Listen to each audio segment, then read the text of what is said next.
Hey pilots, this is Homebrewman23 and I would just like to give you guys a quick review of this Blitzrcworks F-16 from Banana Hobby. It's a $109 plane, and for that price you would expect something pretty small. It's actually quite large, as you will see in the specs. Here's the plane next to a 17-inch laptop. So as you can see, it's quite large of a plane. And as for assembly time, this plane took a lot longer to build than my typical Banana Hobby plane. Normally you glue the wings on and that's pretty much it. This plane, all the servo horns had to be put on. The wires all inside the fuselage where the fan unit, right in front of the fan unit, the ESC, it was somewhat taped in, but mostly it was just hanging down to be sucked into the fan. So that took a hell of a lot of ingenuity working through a small hole. As you can see, this plane comes with a mock landing gear hole that's not functional, but it's also an intake. So that ESC was hanging right out. I had to do some zip tying and some hot gluing to get everything nice and secured in there. Not real impressed about that. It must have been done on a Friday or something. Other things I don't like, there's a lot of slop in the control surfaces. Not so much the ailerons, but the tailerons or elevators, whatever you want to call them, are really, as you can see, a lot of slop to it, and it's just flexing the cheap servo horns and flexing the plastic shaft that holds this on. That should have been metal. Okay, Blitzrcworks, that shaft should have been metal. Should have extended into the elevator too, just to rigid it up. No big deal. I think it'll still fly just fine. These bombs are magnetic. Okay, the magnets seem really strong, but I really don't think. I think a crosswind is going to knock these babies right off. So I won't be maidening it with the bombs on. I am going to be doing a video of me flying this thing for you guys. So the wingtip bombs are permanent. I'm pretty sure they're going to strip off the second something bad happens.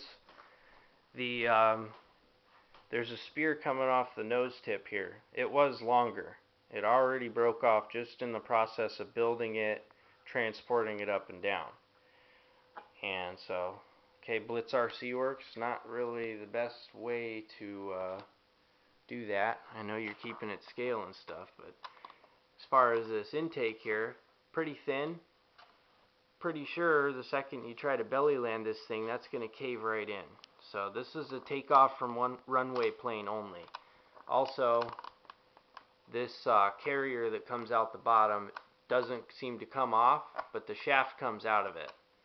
So maybe that's to protect this in a belly landing incident. I think if you were going to belly land it, you could probably rig up something to protect this. And the rear landing gear pulls straight out. Now, something I absolutely love about this plane, the bottom of it is fantastic looking. I mean, the paint is right on. It's huge. The servos are transparent red, so you can see the insides of them. Very, very, very nice job, at least on this paint scheme. Beautiful.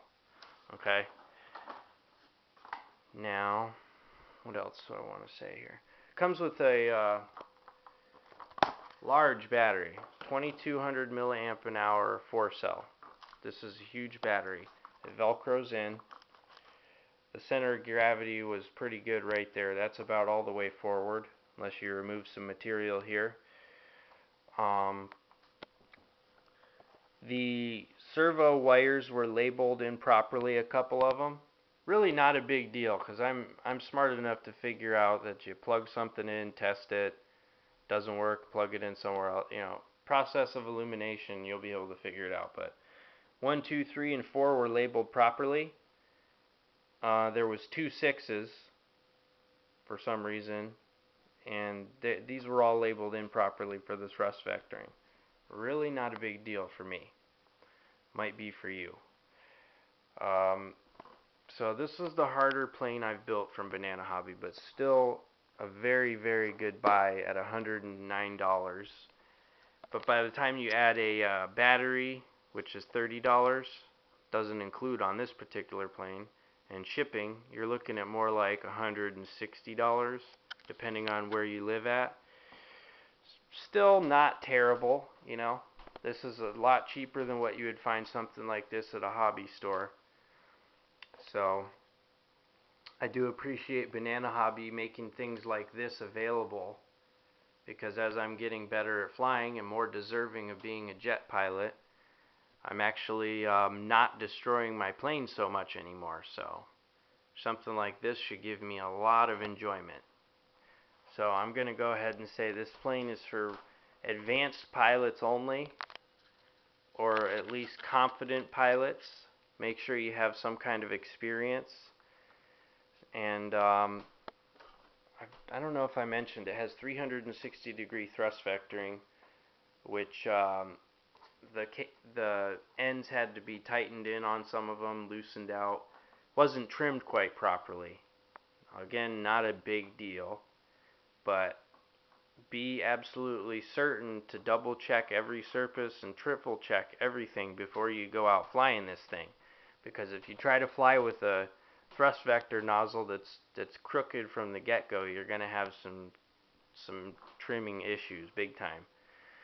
I opted for the $5 pilot. Quickly, I'll tell you, you get a full rubber pilot. He's all the way from head to toe. He's there. I ended up having to cut him in half to get him to fit into this plane. He does look a tiny, tiny bit big for this plane, so I guess they just give you a generic pilot for any plane that you order it for. So pretty impressed there. Fully painted, nice rubber pilot. A little on the heavy side, but once you cut him in half, it's negligible.